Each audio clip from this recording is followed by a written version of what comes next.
Okay, all right. Yeah, look, it was an ugly win this week with Jamal Charles going down. You know, we're scrambling at running back, but it's a win, and we'll take it however we can get it. Coach, did you just talk about this week's victory? Well, yeah, I mean, like I said, it was an ugly win. The Fistulas, they didn't get a whole lot out of their running backs. They didn't get a lot out of the receivers. The quarterback didn't really do much for him. Tight end, nothing there really. Defense, not good. Kicker did all right. But like I said, a win is a win, and we'll take it. We'll take it.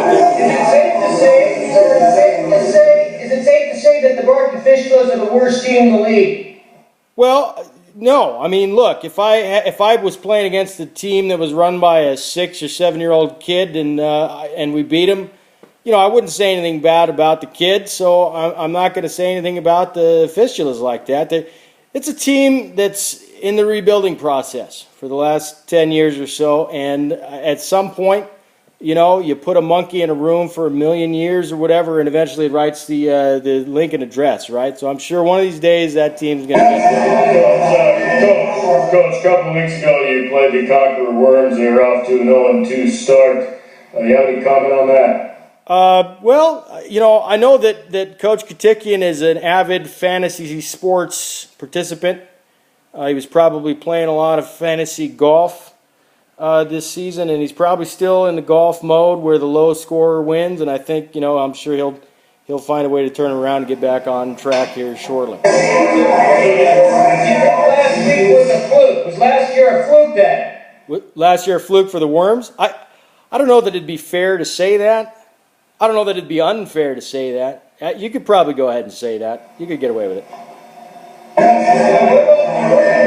about the rumors that the champion division is going to get moved into a league at an elementary school?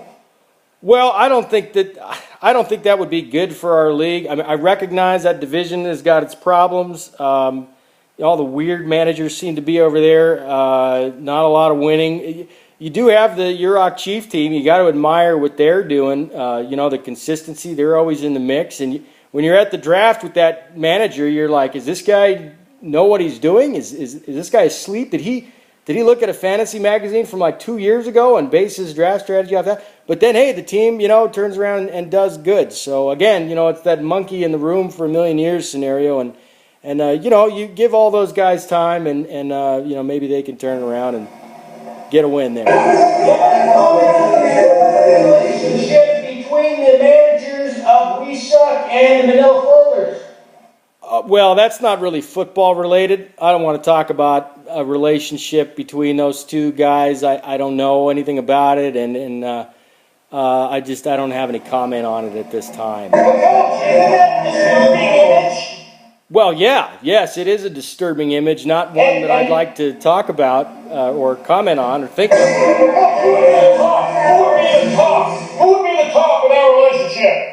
Oh, well, geez, like I said, I don't really know. You know, I don't know those guys. I'm more familiar with Derek over the years. Just knowing his style, I'd have to say Pete would probably end up being the top in the relationship if there wasn't. A story circulating about the Pink Ladies and Wrath of Dave matchup rivalry being way overhyped. What do you think about that?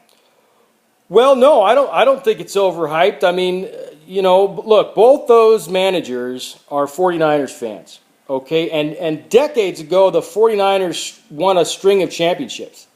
So, you know, all I think those managers have to do is just point at that. They just point at that legacy that's slowly moldering away into the past, and you have to kind of consider them legitimate, I think. The girl teams? Comment on the girl teams? No. How do you feel about this week's matchup with Wrath of Dave? Well, we're feeling pretty good about it. I don't know if you guys have heard this yet, but this week the Wrath of Dave cut Alex Smith. And without him in the lineup, you know, I'm just not sure how they're going to win. You know, Alex Smith is a bright young quarterback with a lot of athleticism that just seems to know how to win. And this last week against the Bengals, he threw for 201 yards and no touchdowns or interceptions.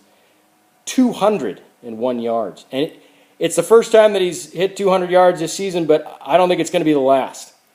And without him on the roster, I don't see how they're going to be competitive, and I feel pretty good about this. Yeah, that's all the time I have. Thank you. See you next week.